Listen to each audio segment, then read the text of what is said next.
Le cours de ce soir s'intitule Hanouka, ou la base de la splendeur du Ham Israël. De quoi on est en train de parler, vers quoi on va en ce moment et à quoi on doit se préparer pour Hanouka.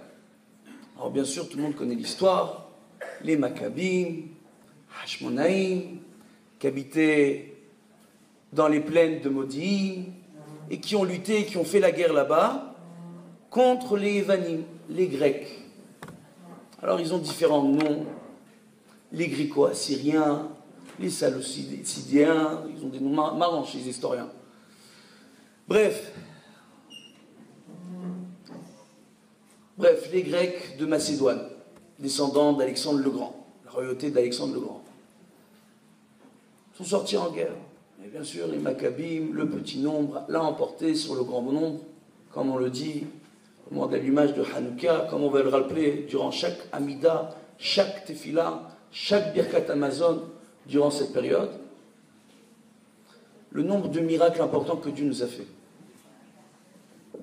Comment une période pareille, aussi sombre pour le Ham Israël, où on nous a interdit de faire Shabbat, on nous a interdit de manger kasher, on nous a forcé à manger du cochon, on a arraché les portes de nos maisons pour permettre aux soldats de rentrer à n'importe quelle heure du jour ou de la nuit. On a brûlé des enfants, des femmes, des hommes, des familles complètes dans des grottes. Ça, Hanouka, c'est un génocide. On a massacré tous ceux qui restaient attachés à la Torah. Qui les a massacrés? Alors nous, on dit les Gréco-Assyriens. Faux. C'est des Juifs qui les ont massacrés. À leur tête, il y avait un Kohen Gadol. Pour ceux, au Hachem, ce soir on a vu, il y a la Megillat Hanouka, appelée aussi Megillat Antiochus, qui a été distribuée. C'est une très très grande ségoula, une prière circonstancielle, de lire chaque jour, au moment, après l'allumage de la Hanouka aux enfants, une partie de la Megillah. Et vous verrez que la Megillah est répartie en 8 chapitres. Et on appelle ces chapitres Ner Rishon, Ner Sheni, et ainsi de suite. Très très grande ségoula. Chaque soir, après l'allumage, de prendre du temps et de lire cette Megillah et de l'expliquer aux enfants. Maintenant, vous n'avez aucune excuse, elle vous a été distribuée ce soir et traduite en français. Magnifique. Un peu plus deviner, obligé de le faire. Il y a beaucoup de Nissim, beaucoup de gens qui ont fait cette ségoula et qui ont vu des Yeshuot, qui ont été libérés de bien des malheurs. Je vous le conseille. Vous voulez la Parnassa, vous voulez la Hatzlacha, vous voulez un bon zivouk, vous voulez tout ça, pas besoin d'un baba. Pendant Hanouka, vous venez, vous lisez Megillat Hanouka, Bezrat Hashem, vous faites Pirsuma Denissa, vous publiez le miracle auprès du plus grand nombre, et Bezrat Hashem Akadosh Baruch Hu vous accordera la délivrance. On voit qu'à la tête des Gréco-Assyriens en Israël, on avait nommé un Kohen Gadol, à la place de Metityahu, le père des Maccabim. Kohen Gadol, il avait pour nom Minalos. C'était un juif, un helléniste. La particularité d'Antiochus, lorsqu'il est venu remplacer son frère qui venait de se faire tuer, certains disent que c'est lui qui l'a fait tuer, Antiochus IV, sa particularité à lui, c'était d'avoir créé le mouvement helléniste, qui se voulait un mouvement qui allait rentrer la culture grecque dans toutes les cultures. C'est-à-dire, de quelle façon ils allaient insérer la culture grecque? Ils n'allaient pas dire notre culture elle est à la base du monde, pas du tout. Dis-vous, votre culture, les juifs, elle est bonne. Mais dans votre judaïsme, on veut que vous ayez des notions grecques. Étudiez la Torah, faites les mitzvot, mais selon nos règles à nous. Donc nous, il y a des mitzvot qu'on va vous interdire. Les suivantes: Shabbat, Rosh Chodesh, la Mila et la Kashrut.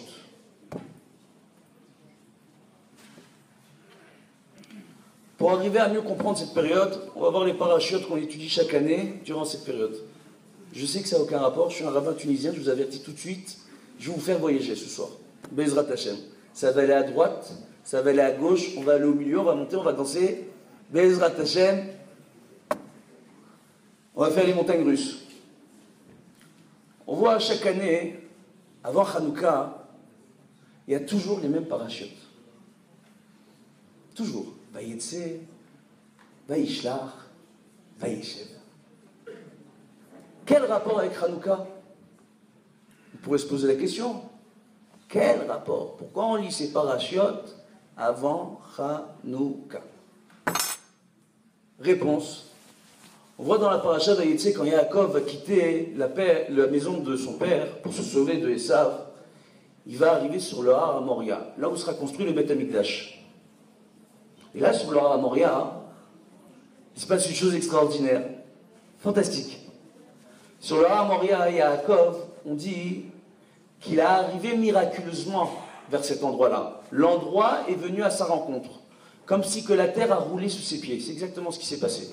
Et d'un seul coup, la nuit est tombée, en plein milieu de la journée.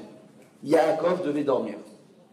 Il va dormir, et durant son rêve, il va rêver de l'échelle de Jacob, Soulam Yaakov. Tout le monde connaît le rêve, on l'a tous vu.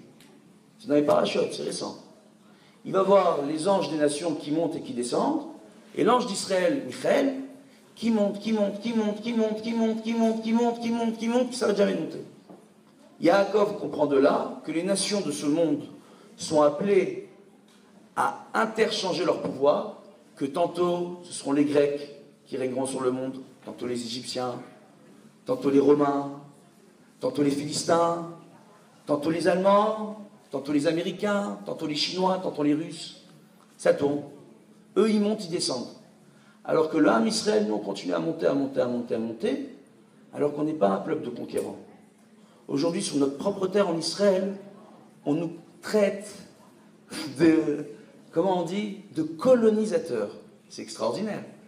Un colonisateur, c'est quelqu'un qui arrive dans un pays qui est étranger et qui décide de coloniser le pays, de prendre la terre à un autre peuple. Nous, on est le seul peuple au monde, quand on creuse dans la terre en tant que colonisateur, où on retrouve les vestiges de nos ancêtres. C'est quand même fou. Qui ont plusieurs milliers d'années. On retrouve les vestiges du Beth Amikdash, on retrouve les vestiges de toutes sortes de choses qui ne font que témoigner de notre présence sur cette terre depuis des milliers d'années, bien avant les Palestiniens. Donc, qu'est-ce qu'on voit avec Yaakov lorsqu'il est sur Soulam Yaakov? Il voit les nations qui montent et qui descendent. Et nous, le Ham Israël, on monte, on monte, on monte. On n'est pas conquérants, nous on cherche qu'une seule chose, avoir le shalom chez nous, sur la terre sainte, pour y faire la Torah et les mitzvot. C'est tout ce qu'on cherche. Et ce qu'on cherche aussi, c'est de s'élever spirituellement vers Akadosh Baruch Hu. Quand on parle de Aliyah dans le Ham Israël, mesdames, coucou, je suis là. On voit comme ça, hein. Ah, je vous regarde, mesdames. D'accord? On voit comme ça, hein. On voit que le Ham Israël,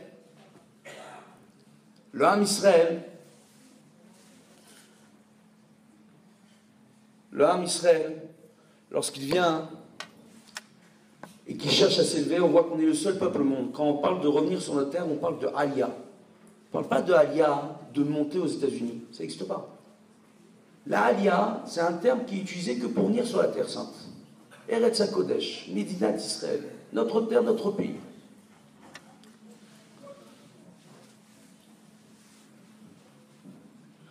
Quand on voit qu'Yaakov, il va rêver du Soulam Yaakov, je sais que c'est long à démarrer, mais quand ça va démarrer, ça va y aller. Bezrat Hashem. Donc on voit quoi? On voit que quand Yaakov vient et fait ce rêve, à la fin de son rêve, il va quand même demander, dans son rêve, Akadosh Baruch Hu va lui garantir la réussite spirituelle et matérielle. Yaakov, lorsqu'il se réveille, il va demander des garanties à Akadosh Baruch Hu. Qu'est-ce qu'il demande à Akadosh Baruch Hu? Lehem lehol vebeged lilbosh. Du pain à manger et un vêtement à se vêtir.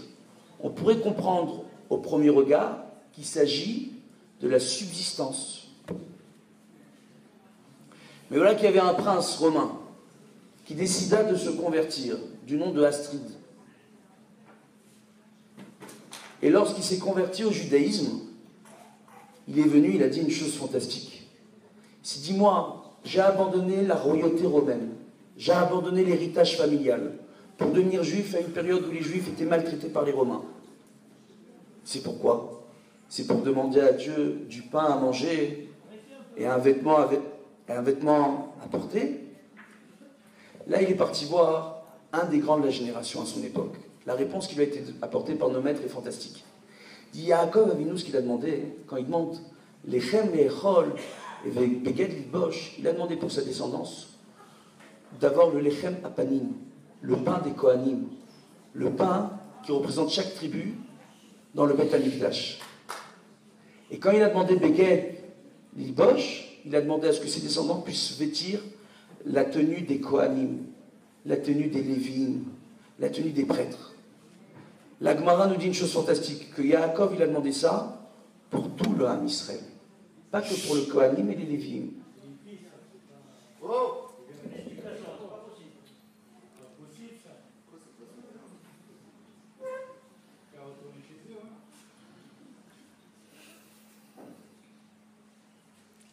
Bezrat Hashem. Naaseh venatzliach, Beshem Hashem. Qu'est-ce qu'on voit?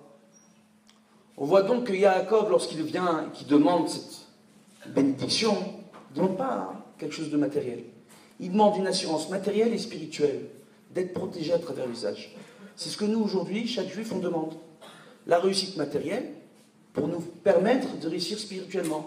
J'ai besoin d'argent pour m'acheter la plus belle paire de tefillin, pour faire des mitzvot, pour aider les pauvres, pour avoir une belle table Shabbat, pour payer de beaux vêtements à ma femme, des belles fleurs, pour chaque fête, avant les fêtes, des bijoux, éventuellement des parfums. Vous avez entendu, mesdames, ça vaut le coup de m'écouter. Vous allez repartir avec des cadeaux à la fin. Maintenant, il faut être bien sage. Maintenant, par rapport à ça, qu'est-ce qu'on voit? On voit que Yaakov, il fait une chose curieuse. Avant de dormir, il y avait 12 petites pierres qui se sont battues pour savoir sur laquelle Yaakov allait reposer sa tête durant son sommeil. Dieu a fait un miracle, les 12 pierres se sont unies en une seule pierre. C'est magnifique. Magnifique. Et le matin, Yaakov, il prend la pierre, il va mettre de l'huile sur la pierre. Et après, une fois qu'il met de l'huile, c'est fini, il s'en va. Magnifique. Le Midrash rapporte une chose extraordinaire. On est tous au courant qu'à Hanouka, pour ceux qui ne sont pas au courant, on va le dire, qu'est-ce qui s'est passé? Il y a, et maintenant ça va y aller. Alors, il y a une mahloquette entre le Rambam et le Peri Hadash, pour savoir exactement à quelle période réellement les Maccabim ont gagné les Yevadim, les Grecs, les Gréco-Assyriens. Certains disent que c'était le 24 du mois, et d'autres disent que c'est le 25 du mois. Selon le Rambam, c'est le 25, selon le Peri Hadash, c'est le 24. On a un problème. C'est quelle date? Nous on dit Hanouka, ils se sont reposés, Hanou, ils se sont reposés. Kafé, le 25 du mois de Kislev. Après avoir mené une guerre de 800 hommes contre 80 000, ce sont les chiffres des Midrashim. 800 contre 80 000. Essayez d'imaginer. Et après avoir gagné cette guerre contre une armée qui avait des milliers d'éléphants, ils ne sont pas venus à dos de cheval, ils sont venus avec les chevaux et les éléphants. Les Maccabim, ils n'avaient même pas un cheval.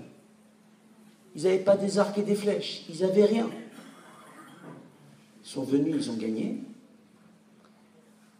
Et le Beth Amikdash, que Ménalos, qui était à la tête des Gréco-Assyriens en Israël, la tête des Grecs, c'était un Kohen Gadol, c'était un Kohen qui avait décidé de non pas se convertir à l'hellénisme, de rester juif, tout en pratiquant l'idolâtrie, de faire un mix entre deux cultures. Il a décidé de faire ça, il s'est mis à la tête de l'armée pour massacrer les juifs. C'était lui qui allumait les feux dans les grottes quand il y avait les femmes et les enfants qui s'y cachaient. Ce Ménalos, là, qui était à la tête de cette armée, il est venu, et lorsqu'il est rentré dans le Beth Amikdash, il a fait des sacrifices à l'idolâtrie, à toutes les idoles possibles de ce monde. sur le Misbéach, l'autel de sacrifice, ils ont sacrifié là-bas des chazirim, des cochons. Ils ont rendu impur tout le Beth Amikdash. Ils ont cassé toutes les jarres d'huile qu'il y avait dans le Beth Amikdash, toutes les petites fioles, comme on dit. C'était des jarres de 1000 litres chaque fiole. Ce pas des fioles, c'était des jarres. Ils ont tout cassé. Tout. Il ne restait plus rien. Et nous, on nous raconte l'histoire où d'un seul coup, une armée hyper organisée, avec à sa tête un juif, Kohen Gadol, Racha, ils ont oublié une petite fiole avec le tampon du Kohen Gadol. Ils l'ont retrouvé comme ça par terre, dans le Beth Amikdash, parmi les fioles. C'est un miracle, c'est un grand miracle. Écoutez bien, quel est le rapport avec la paracha d'Aïtse? Le Midrash nous rapporte que Yaakov Avinu, lorsqu'il a vu que les anges allaient monter et descendre, les anges des nations, il a vu qu'il y aurait différents conquérants sur le Ham Israël, que le Beth Amikdash serait détruit 2 fois, que le Mishkan Shiloh serait détruit, que tous les temples qui seraient en Israël seraient détruits jusqu'au 3e Beth Amikdash. Sheibane bimhera be'amenu amen.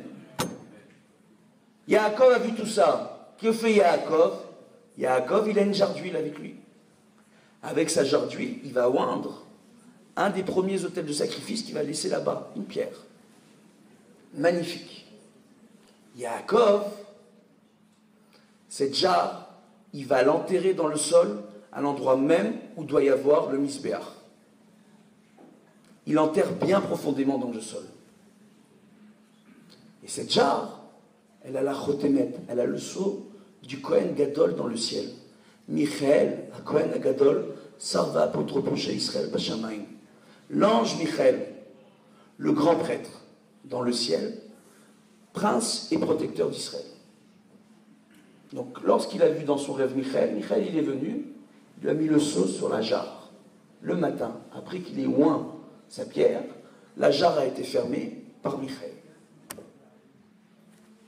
Magnifique. Il a enterré sous l'endroit où doit y avoir l'autel de sacrifice, cette jarre. Écoutez bien. Quand on construisait l'autel des sacrifices, il fallait creuser dans le sol pour qu'il soit planté dans le sol, dans le Beth Amikdash. Lorsqu'ils sont arrivés, les Maccabim, après que le Beth Amikdash ait été rendu impur, qu'est-ce qui s'est passé? Chose fantastique. Au moment où ils ont creusé dans le sol, ils ont dû creuser profondément pour retourner toute la terre, pour purifier toute la terre, pour changer toute la terre. 10 mètres en dessous du sol, de l'endroit où il y a eu réellement la Avodah Zara. Ils devaient changer la terre.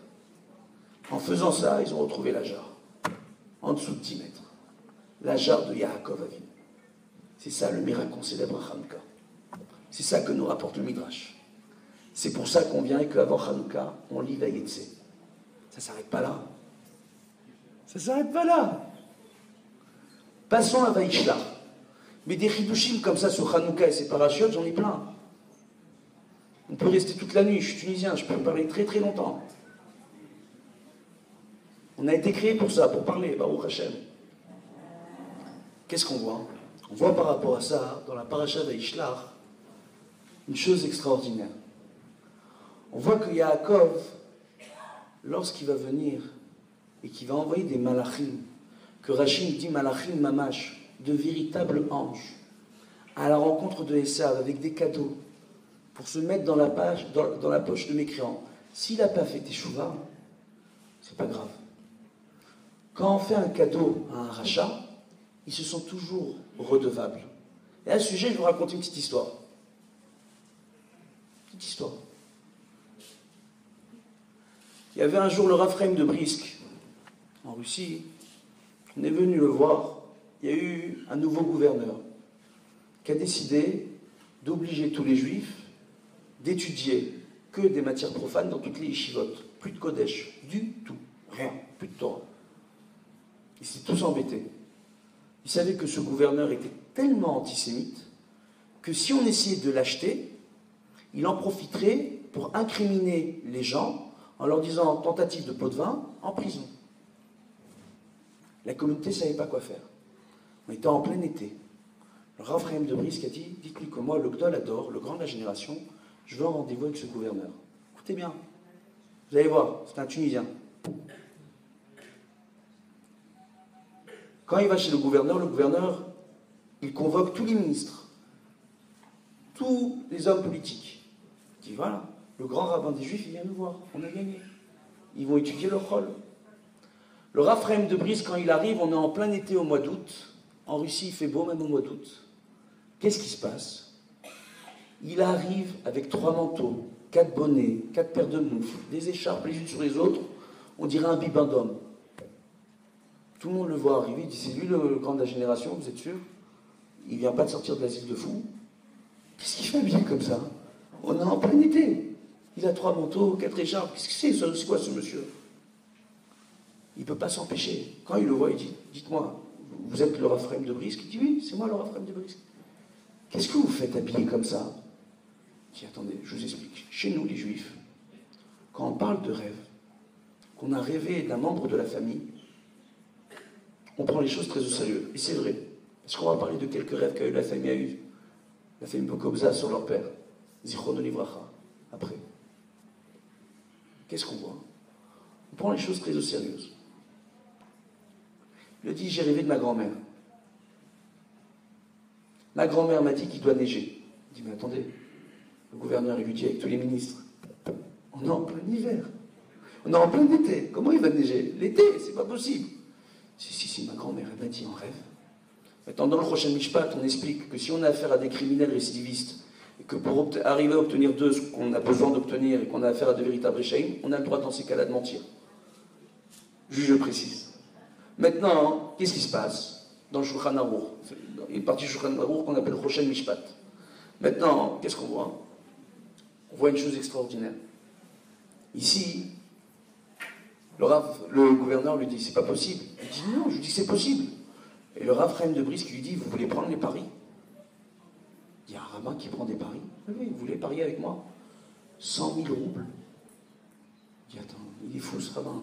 100 000 roubles. Je les gagne facilement. Allez, viens, on parie. Viens, on va les escroquer ce fou. Ils ont parié 100 000 roubles. Histoire vraie. Le Rav Chaim de Brisk, il est sorti de là-bas. Ils n'ont même pas parlé du problème des yeshivot. Ils n'ont pas parlé des problèmes qu'on ne veut plus laisser les Juifs étudier la Torah. Il n'a pas parlé de ça. Il est sorti de là-bas tout content. Tous les membres de la communauté l'ont vu. Mais Kvod Harav, qu'est-ce que tu as fait? On n'a rien compris. Qu'est-ce que tu as fait? Si vous inquiétez pas, on va attendre 2-3 jours.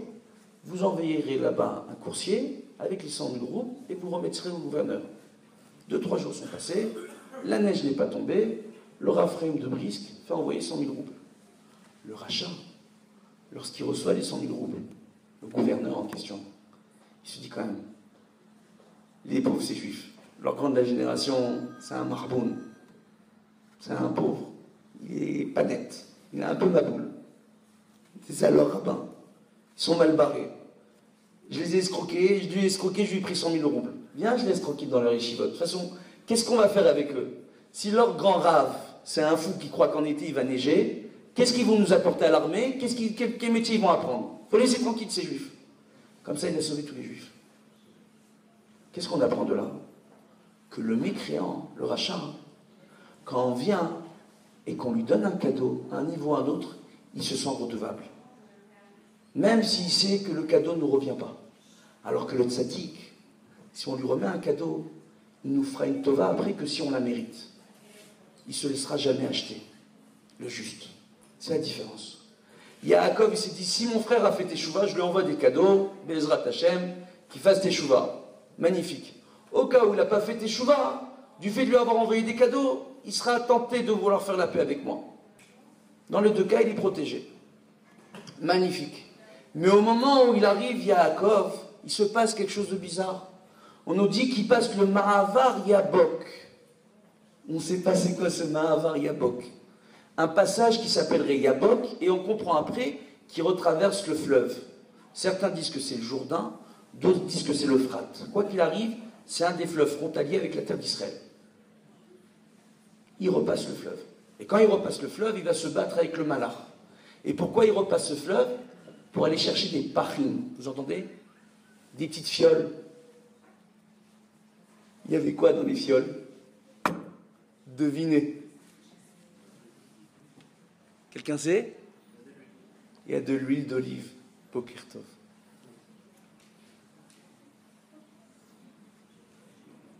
Combien de fioles? 7. Kol hakavod. C'est bien. Maintenant, pour quelle raison les fioles? Vous ne savez pas? Les Maccabim, on nous rapporte que le noyau dur des Maccabim, ils étaient 7. Je sais ce que je dis, attention. Il y avait le père, il y avait les 5 fils. Comme quoi la famille peut-être qu'elle était tunisienne déjà. 5 fils. Ils sont 6. Mais il y a la fille de Yochanan, Yehudit. Ça fait 7. Les véritables héros de Hanouka, ils sont au nombre de 7. 7 Neshamot. On dit que Yaakov, lorsqu'il a repassé le Mahavar Yabok, on le cherche sur une carte géographique, il n'existe pas. Mekesh, il n'y a pas. Quand on étudie dans Sha'ar HaKavanot du Harizal, les Kavanot, les intentions qu'il faut avoir au moment de l'allumage de la Hanouka, on dit qu'il faut avoir l'intention de se rattacher à un fleuve. Vous savez, dans la Chassidut Breslev, ils disent qu'il y a des sources, Ma'ayanot, des sources. On dit Ma'ayane Yoshua, les sources de la délivrance. On dit que notre génération, Gvad Emshicha, le talon de Mashiach, elle aura de telles souffrances qu'elles sont comparées à la souffrance de la femme qui est en train d'accoucher. Hevlea Mashiach, les souffrances dans la douleur pour obtenir Mashiach. On voit qu'on est dans une génération où malheureusement, il y a beaucoup de gens malades, il y a beaucoup de pauvres, il y a beaucoup de gens en difficulté, il y a beaucoup de problèmes de shalom bayit à cause des problèmes d'argent, il y a beaucoup de problèmes d'éducation. On est dans une génération où il n'est pas simple de vivre aujourd'hui. Mais Baruch Hashem, on a la Torah. Et la Torah, elle apporte les réponses à tous ces problèmes. Donc Baruch Hashem, Akadosh Baruch Hu nous a donné l'outil extraordinaire pour trouver la solution à tous nos problèmes, c'est la Torah. Par rapport à ça, on revient à la paracha. Quand on voit que Yaakov, il passe le Mahavar Yabok dans Sha'ar HaKavanot, on dit c'est quoi le Mahavar Yabok? On dit dans Sha'ar HaKavanot qu'il y a un fleuve. C'est quoi les fleuves? Les Ma'ayanot. Quand nous on vient en prie, la buée qui monte de notre bouche est comparée à des fleuves. Des effluves et des fleuves. Des fleuves de prière. Et qu'il y a un fleuve à Hanouka, que c'est Hagatiferet. C'est la fête de la splendeur, à travers les lumières de Hanouka. Qu'une des kavanotes qu'il faut avoir quand on ouvre la Hanouka, c'est de penser à ce nom, Nahal Yabok, qui n'existe pas, mais on en parle dans la paracha, dans Vaishlach, le Mahavar Yabok. C'est quoi Yabok? Otiot Baki. C'est un anagramme de Baki. C'est quoi quelqu'un de Baki? Quelqu'un de compétent, quelqu'un qui sait tout sur tout. Qui est le plus Baki dans ce monde? Pose la question. Akadosh Baruch Hu. À quoi on doit se rattacher quand on allume la Hanouka? À Akadosh Baruch Hu. Pourquoi on célèbre le miracle autour de la Hanouka? On l'a déjà expliqué. On célèbre le miracle autour de la Hanouka grâce à cette fiole, cette jarre qu'on a retrouvée Baruch Hashem, grâce à laquelle on a pu allumer pendant 8 jours, qui a tenu pendant 8 jours pour allumer la Hanouka. Magnifique. Mais que représente la Hanouka dans le Beth Amikdash? La Hanouka, elle est faite en un seul bloc d'or. Un bloc d'or pur, de chez pur. Pour quelle raison? On dit qu'elle représente la loi orale. L'enseignement oral de père en fils. Quel enseignement a été remis en question au moment de Hanouka? L'enseignement oral. Qu'ont voulu faire les Grecs, les Gréco-Assyriens, au moment de Hanouka? Ils ont voulu tout simplement remettre en question l'enseignement oral du Ham Israël en immisçant dans le judaïsme la culture grecque. Ils n'ont pas voulu nous rendre grecs. Ils ont voulu dire le judaïsme, c'est grec. Toutes les cultures dans le monde, c'est grec. La source de tout, c'est grec, mais à votre façon. Il y a le juif grec, il y a celui-là qui est grec. S'assimiler à une autre culture. Remplacer les Baté Midrash par des stades de sport. C'est ce qu'ont fait les Grecs. Remplacer les heures d'études par aller voir les gladiateurs, par aller voir le sport, se laisser détourner de l'étude de la Torah. C'est ça qu'ont fait les Grecs, pour qu'au fur et à mesure, l'attachement qu'on a à la Torah soit un attachement identitaire. L'attachement qu'on a à la terre d'Israël soit un attachement identitaire. On dit je suis juif, c'est quoi un juif? C'est être juif. Faire Shabbat, manger kasher, faire la Brit Mila, tout ça, c'est accessoire. C'est ça qu'ils ont voulu faire les Grecs.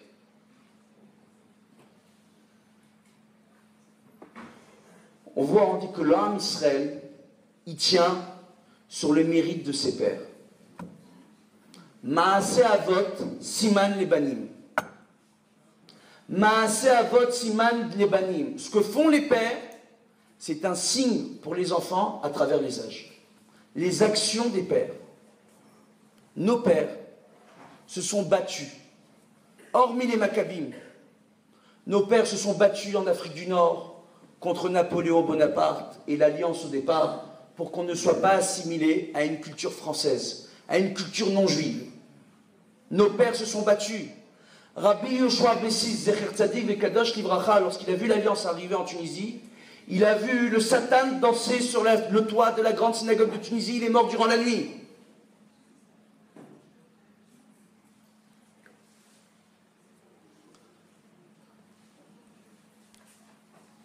On voit en réalité qu'à Hanouka, on célèbre quoi? La splendeur du Ham Israël, c'est quoi la splendeur du Ham Israël? Baki, de devenir compétent en Torah. Nahal Baki, être compétent en Tfila. S'attacher à notre enseignement oral. Ne rien laisser au hasard. S'attacher à la Torah et au mitzvot. Par rapport à ça, quand on nous dit Maaseh Avot Siman Lebanim, j'aimerais vous raconter quelques histoires sur Rabbi Victor Hati, Zichrono Livracha. Nous, on l'a connu à la Yeshiva de Kisser Rachamim, il soutenait beaucoup la Yeshiva. Ici, il y a un ancien membre de la Yeshiva, Rabbi Yoav Mazouz, qui s'occupait beaucoup de la Yeshiva, qui peut en témoigner. On voit quoi? On voit que, au moment de son décès, il a eu des épreuves. Après son départ, toute la famille était attristée. Au moment de l'année, si je ne me trompe pas, David, si je me trompe, il faut me corriger. Au moment de l'année, il y a un rêve qui a été fait dans la famille. Ils sont tous devant la tombe, toute la famille.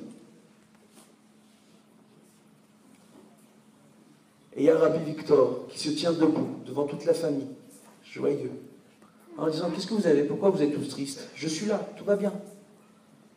Sa femme lui répond dans le rêve, celle qui a fait le rêve: mais t'es mort? Il dit: non, je suis pas mort. Qu'est-ce que tu racontes? Je suis pas mort.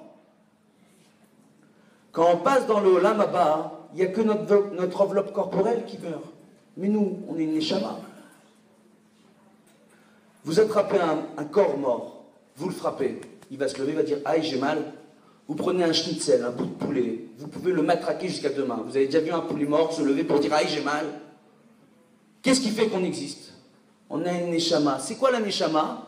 C'est comme Baruch Hashem, il y en a qui ont des Peugeot, des Mercedes, des Porsche, des Ferrari.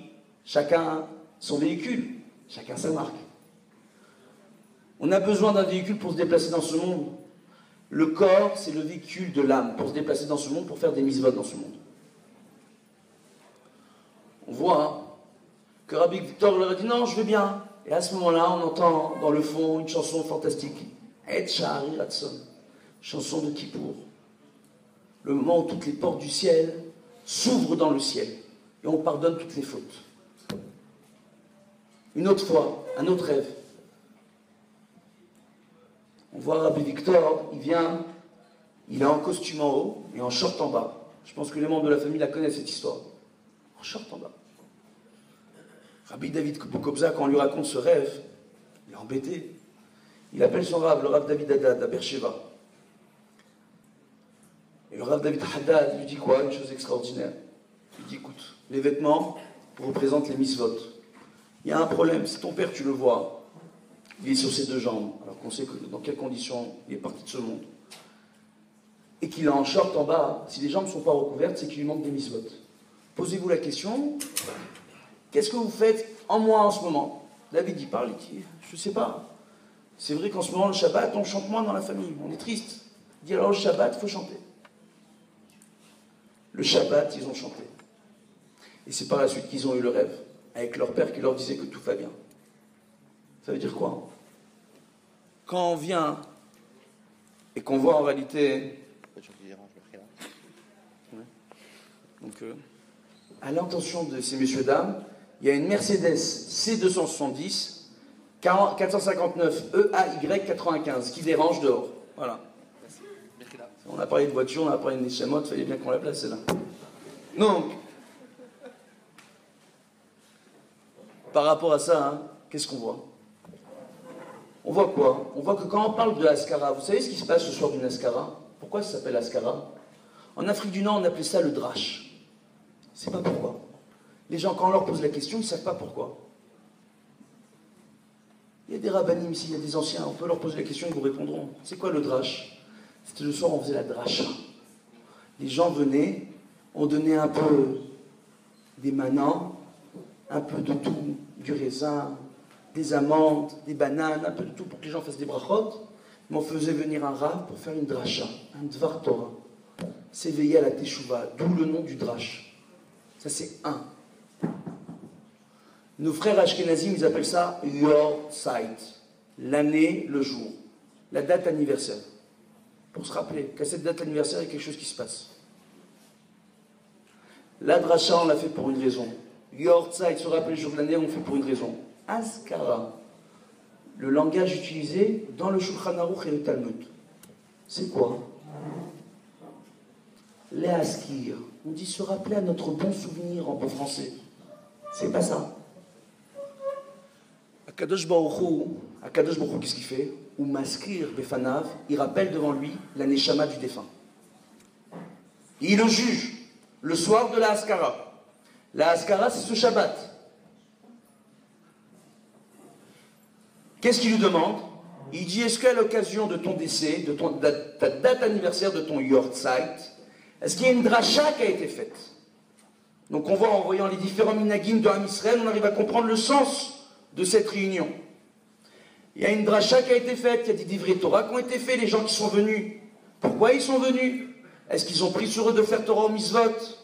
Est-ce qu'ils ont pris sur eux de se renforcer dans la Torah et les mitzvot? Et si oui, si tes proches, ta famille, tes enfants, tes petits-enfants, ils sont venus, ils sont renforcés, tes amis, on voit quelle influence tu as laissé derrière toi si les gens viennent et écoutent la dracha jusqu'au bout. Et partent pas au milieu. Et en plus, prennent sur eux des mitzvot, la neshama du défunt est élevée. Mais ça ne s'arrête pas là. On nous rapporte dans la Kabbalah qu'il y a des mochim. On ne va pas trop rentrer dans le détail. À Kippour, j'ai pas trop de problème, Bezrat Hashem. On dit qu'il y a des mochim, il y a différents cerveaux. L'homme a plusieurs cerveaux. C'est quoi ces mochim? En réalité, on ne parle pas de mochim, on parle de qualité. Qualité divine, qu'on appelle aujourd'hui qualité humaine. Chesed, Gvura, Tiferet, et j'en passe. La miséricorde, la force, la rigueur, la splendeur. Les 10 sphères. C'est ça qu'on appelle les mochim. Qu'est-ce qu'on est en train de vous dire? On est en train de vous dire que dans une famille, lorsqu'on pense à quelque chose, lorsqu'on étudie la Torah, ça a une influence sur toute la famille. Si on fait des bêtises, ça aura une influence sur toute la famille. À quoi la chose est comparée? On dit que le père de famille dans la maison, il est en train de faire de l'escalade, il grimpe une montagne. Et derrière lui, il y a toute sa famille qui est attachée à lui, avec toujours la même distance au niveau du fil. Si ceux qui sont derrière arrivent à le pousser pour monter plus haut, à se faire plus léger, pour lui permettre de grimper encore plus haut, tous ceux qui sont derrière lui montent avec lui. Quand on se réunit pour une askara et qu'on prend sur soi de faire une petite misva, les ilou nishmato du défunt, l'âme du défunt est élevée mais aussi l'âme de tous les participants sont élevées. Ilou Nishmat, l'élévation de l'âme, c'est pas que pour les morts, c'est aussi pour nous. Quand le Harizal nous rapporte que de dire un Kaddish pour un défunt, à chaque Kaddish, on élève dans les mondes supérieurs l'âme du défunt, c'est vrai, mais la personne qui récite le Kaddish aussi. Quand nous on vient, on fait une mitzvah, on élève notre âme. Quel cadeau extraordinaire! Je vais vous parler d'une mitzvah simple, tellement simple que le Gaon de Vilna et le Ben Ishraï, au moment de quitter ce monde, ils ont pleuré comme des bébés pour cette mitzvah. Comme des bébés. Tout le monde la connaît, l'histoire. Merci, monsieur Mikedesh. Tout le monde la connaît, cette histoire. C'est quoi cette histoire? Ils ont pleuré pour les tzitziot. Ils ont dit, voilà, une mitzvah tellement simple, mais tellement simple à réaliser, de porter sur soi en permanence des tzitziot. Vous savez ce que dit la Kabbalah sur la mitzvah des tzitzit? La plus petite unité de temps que Dieu a créée dans ce monde, il la considère à chaque instant qu'on porte les tzitzit comme une mitzvah. Les quantums, les nanosecondes, c'est quoi la plus petite unité? Dans une minute, il y a déjà des milliards d'unités au niveau de ces petites unités. Ça veut dire qu'à la fin de ma journée, je peux faire des milliards de trilliards de billiards de mitzvot, rien qu'en portant ce vêtement. Un bout de laine que je porte sur moi. Rien de plus, quelques fils qui pendent. Et je suis gagnant dans le ciel. Des milliards de trilliards de billiards de mitzvot. Chose extraordinaire que fait Akadosh Baruch Hu, il compte les mitzvot d'un côté, les avérotes de l'autre. Des fois, j'entends une chose extraordinaire. Ça fait 3 ans que je suis à Beddin à Bnei Brak. 3 ans. 3 ans que je traite des cas différents d'argent, différents de Shalom Bayit, problèmes de divorce, problèmes de Hagounot, des femmes abandonnées par leur mari, à qui il faut trouver une solution pour annuler le mariage, pour leur permettre de se remarier. 3 ans que je fais ça. 10 ans que je m'occupe de Zikouya Rabin, de renforcer mon prochain, de donner des cours de Torah. 10 ans. Et à chaque fois, j'entends la même chose. Mais moi, je ne suis pas au niveau de mettre les tzitzit. Mais moi, monsieur le rabbin, je ne suis pas au niveau d'allumer les rotes de Shabbat. Je ne fais pas Shabbat. Kadosh Baruch Hu compte les mitzvot d'un côté, les avérotes de l'autre. Il y a 3 ans de ça, il y a un jeune homme qui est rentré dans mon bureau au Beddin. Il voulait divorcer. Il n'arrivait pas à avoir d'enfant avec sa femme. Ça faisait 5 ans. C'est en vrai. Il avait des problèmes d'argent. C'est en vrai. Il avait une dette d'1 million d'euros sur sa tête. C'est en vrai. Il est arrivé chez moi pour divorcer. À la fin, il n'a pas divorcé. Baruch Hashem, aujourd'hui, il remonte doucement la pente. Il n'a pas réglé ses problèmes d'argent. Ça viendra avec le temps. Ezrat Hashem.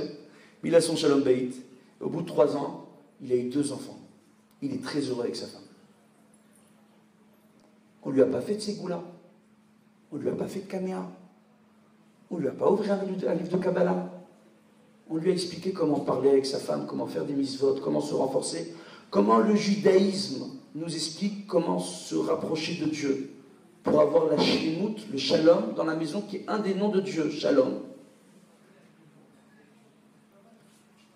Il ne faisait pas Shabbat. Je lui dis, essaye de faire Shabbat. Il me dit, je fume 3 paquets par jour, Vodarav. Comment je fais? Je dis, fais Shabbat d'un côté et fume tes 3 paquets Shabbat. Il me dit, mais t'es pas rabbin, t'es fou. Je dis, non. Chaque Shabbat, t'enlèves une cigarette. Un jour, tu vas y arriver, il n'y aura plus de cigarette Shabbat. Aujourd'hui, il est à 1 paquet le Shabbat. Mais il fait le Shabbat.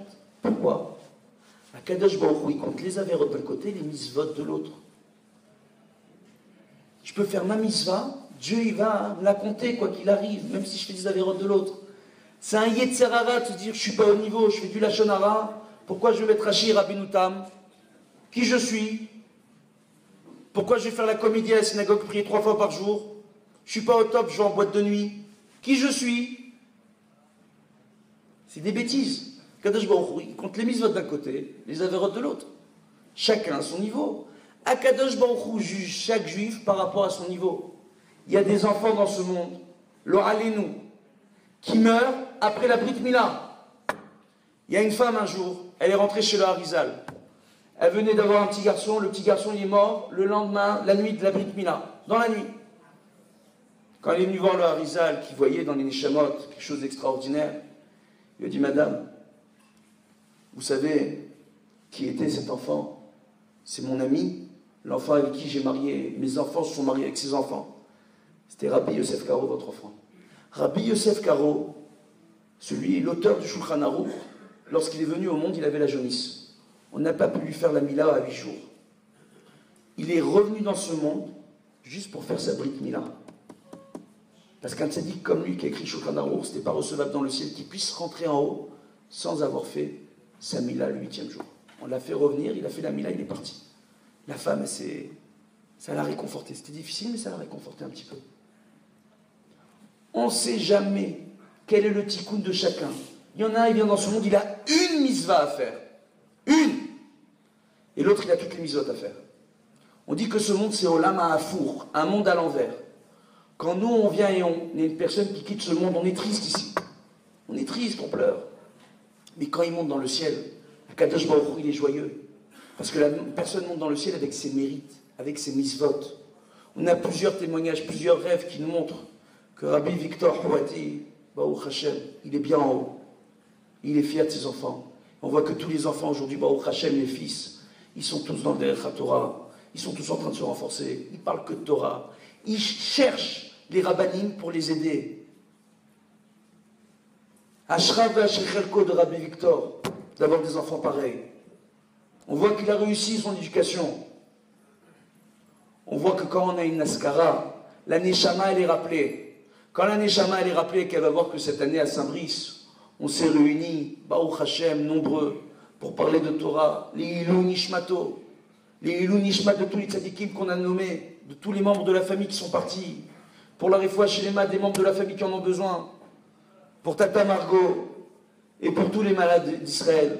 Quand on voit ça, qu'est-ce qui va se passer dans le ciel? Ilou Nishmat de tout le monde, les âmes de tout le monde vont s'élever. Quand je viens et que j'allume la Chanoukia, la lumière, c'est la splendeur du Ham Israël. Elle représente la Ménorah, la loi orale du Ham Israël.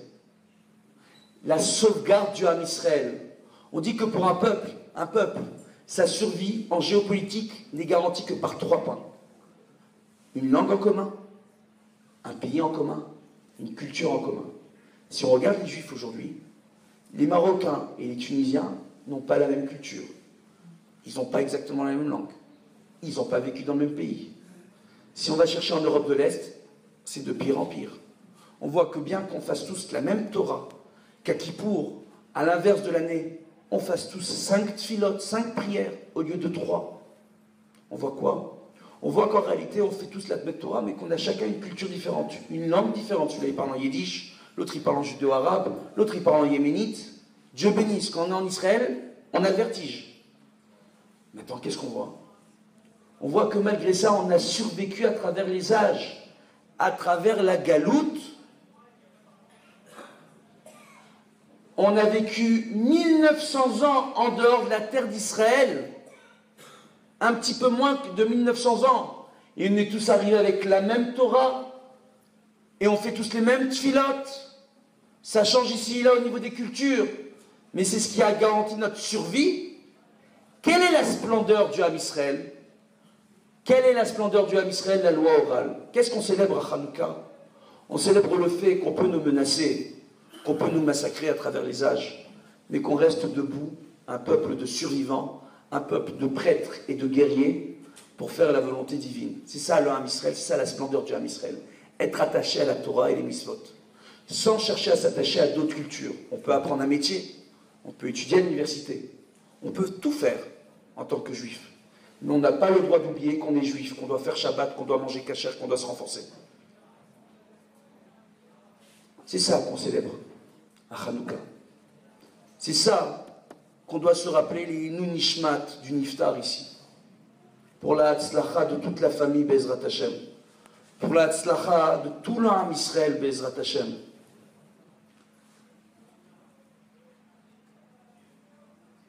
Quand on parle dans la Torah de l'obligation du père d'éduquer ses enfants. Quand on parle dans la Torah de l'obligation de l'homme de respecter sa femme, de l'honorer, quand on parle dans la Torah de l'obligation d'une femme d'aimer, de craindre son mari, les obligations qu'on vous donne, on ne vous les a pas données pour rien. On vous les donne parce qu'on n'est pas capable de le faire de façon naturelle. Si on comprend ça, on a compris où est-ce qu'on doit placer le travail. Que la femme, elle doit se travailler pour aimer et craindre son mari.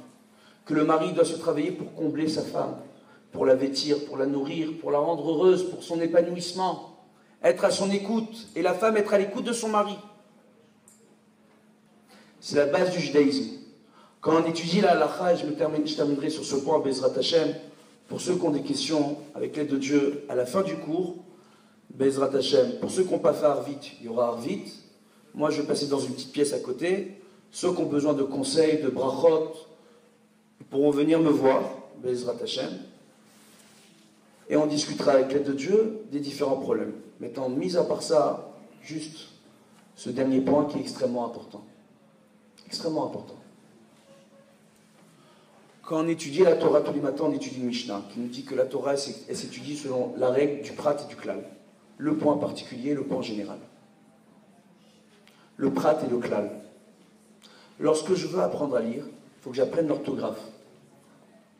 Il faut que j'apprenne les lettres, l'orthographe, la grammaire, la syntaxe. Je veux apprendre à lire et à écrire. Donc j'apprends les règles générales. Une fois que j'apprends les règles générales, ce qu'on appelle le klal, je peux apprendre le prat. Chaque texte étudié va m'apporter un enseignement particulier. Kadosh Baruch Hu, il a créé l'homme et la femme selon la même règle. Chaque loi qu'on va étudier dans la Torah va avoir la même règle. Quand on étudie les poskim, les décisionnaires, il y a une règle pour étudier les décisionnaires et les comprendre. Il y a des règles. Une fois qu'on a compris les règles, on peut apprendre chaque loi particulière. Et c'est la même chose dans la vie. Maintenant, comment on arrive à se construire dans le foyer? Il faut comprendre que le klal, c'est ce qu'on appelle le etzem, c'est l'essence de la vie. L'essence de la vie dans la maison, c'est l'homme. Et le prat, le point particulier, d'arriver à mettre le point sur chaque problème de façon particulière et à le régler, c'est la tsura, c'est la forme. La forme, c'est la femme. Quand l'homme veut donner forme à son foyer et ne pas prendre conseil avec sa femme, le foyer va à sa perdition. Quand la femme, elle veut devenir, elle, la source de la vie, prendre des décisions à la place du mari, le foyer aussi va à sa perdition. Comment on fait pour s'en sortir alors dans un couple? Kadosh Baruch Hu, lorsqu'il a créé l'homme et la femme, il les a créés dos à dos, il les a créés dans un seul corps, avec une seule âme, il les a divisés en deux. Ça veut dire quoi? Ça veut dire que quand on se marie avec sa femme, moi et ma femme, on ne forme qu'un. Un foyer, une famille. Point. Que quand je veux réussir dans mon couple, avant chaque décision, moi en tant qu'homme, je dois prendre conseil avec ma femme, et ma femme, elle doit prendre conseil avec moi, et qu'on doit discuter de tout. Même si ma femme, le soir, elle va me raconter la difficile journée qu'elle a eue après être rentrée du travail, que quand elle est rentrée, elle s'est rendue compte qu'il y avait un chemisier rouge avec les chemises blanches, et que tout le linge est sorti rose, et que moi, je trouve ça ennuyeux, je dois l'écouter, ma femme, parce que ça l'embête. Même quand moi, madame, je pense que mon mari passe trop de temps avec ses amis, qu'il passe trop de temps dehors, qu'il n'est pas à mon écoute, qu'il ne fait pas ce qu'il faut, qu'il est là à la synagogue, il est là pour le foot avec les copains, il est là avec les copains, il est là. Mais pour moi, à la maison, quand il est à la maison, c'est Facebook ou Boubouk, la télévision et Internet. Comment je vais lui parler à mon mari? Écoutez bien, mesdames. Au lieu de venir voir mon mari et de lui dire « T'es jamais là pour moi, tu nous délaisses, tu t'occupes pas de nous », il faut être intelligente. Et les femmes sont intelligentes. Dans Michelet, Shlomo Ameler, l'homme le plus intelligent au monde, a dit que la source de la sagesse dans le foyer, c'est la femme. Il ne faut pas vous envoler. Par rapport à ça, qu'est-ce qu'on voit? On voit en réalité que la femme, comment elle va parler à son mari? Elle va dire « Chérie, t'es extraordinaire. Comment t'es disponible pour tes amis? Pour aller jouer au foot, pour aller au café, pour aller à la synagogue, pour aider Maurice, pour la bar mitzvah de son fils. T'es extraordinaire. Fantastique. Je sais que de la même façon que tu aides nos amis, si nous demain on a besoin de toi à la maison, tu seras là. D'ailleurs, tu me manques un peu, pense à nous. deux réactions possibles de monsieur. Soit il est intelligent, et au lieu de lui avoir fait un reproche et d'avoir une bagarre et des fâcheries pendant 3 semaines, 1 mois, voire 6 mois dans certains cas, voire toujours dans d'autres, qu'est-ce qu'on voit? Au lieu d'avoir ça, qu'est-ce qu'on va avoir? On va avoir le mari qui se dit, soit elle se moque de moi, mais je réfléchis, si elle me dit ça, c'est qu'elle a besoin de moi, peut-être que je me remets en question. Soit elle ne se moque pas de moi, et c'est vrai que je suis super, ce qui n'est pas très fufute, je suis super, je m'occupe bien de tout le monde, mais c'est vrai que je dois passer un peu plus de temps avec ma femme et mes enfants. Dans les deux cas, qu'est-ce qu'elle a, madame? Au lieu d'avoir une dispute, elle a un mari à la maison qui s'occupe d'elle. Qu'est-ce qui manque dans un couple? Pour bien comprendre que la tsura, la forme, elle a besoin de vitalité. Sa vitalité, c'est son mari. Une femme sans homme, elle n'a pas de vitalité. Elle peut vivre, mais elle n'a pas de vitalité. Mais un homme sans femme, il ne prendra jamais forme. À un tel point que le Talmud, il compare un homme mort. Mais le Talmud, il nous dit aussi que le tzaddik, dans sa mort, il est appelé vivant. Qu'un monsieur qui a des enfants qui se renforcent en Torah ou Misvot, il se rapproche du tzaddik. Et qu'il est appelé vivant. Rabbi Victor Huaiti, qui veut dire Chaim, je m'appelle aussi Victor Chaim, ça m'amuse. Victor et Chaim, en grec, Chaim se traduit en latin, ça se traduit Victor. Raison pour laquelle il y a beaucoup, en Afrique du Nord, de Victor qui s'appellent Huaiti ou Chaim. Qu'est-ce qu'on voit?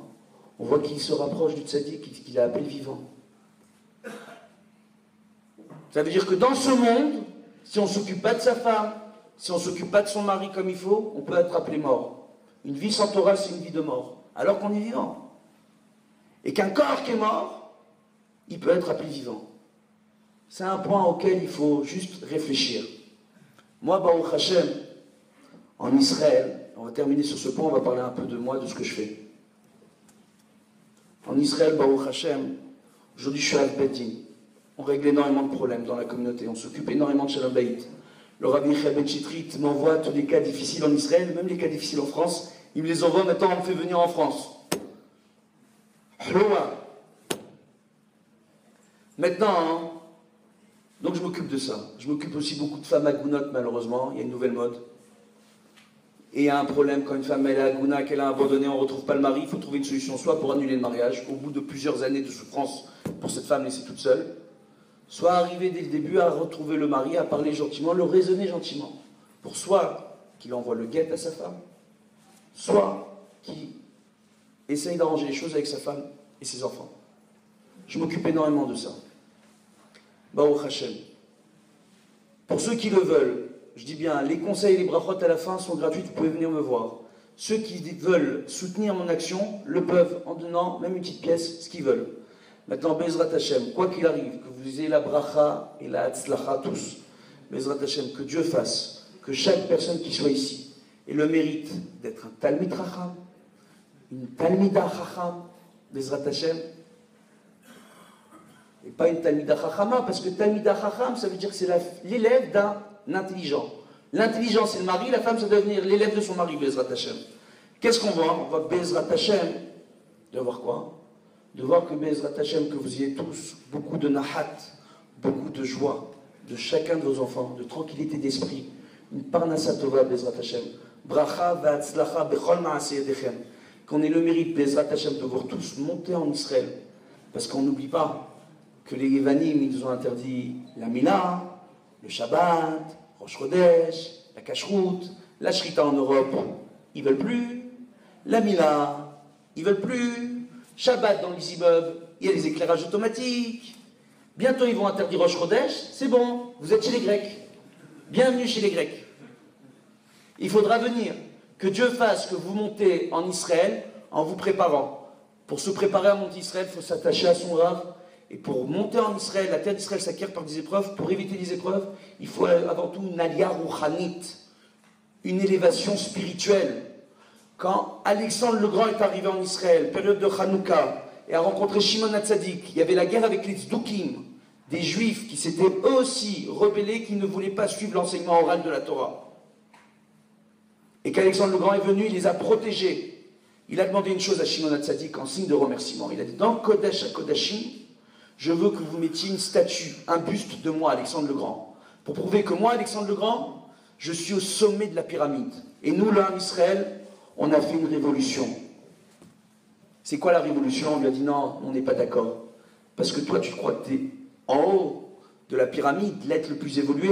Nous, on sait que dans Bereshit, Dieu, s'il nous rappelle qu'on a été créé après le plus petit insecte, l'insecte le plus insignifiant, c'est que si on fait sa volonté, alors on devient l'invité d'honneur pour qui Dieu a préparé la table, il a créé ce joli monde. Mais si on ne fait pas sa Torah, alors on devient encore moins insignifiant que le plus petit des insectes. C'est la réponse qu'il a reçue des Chachamim. Ils ont refusé de mettre son buste. Ils ont dit la culture de l'homme ne pourra jamais remplacer le Da'at Torah, le savoir divin. Il suffit d'y croire, il suffit d'y goûter. Et je vous dis, c'est comme la baguette.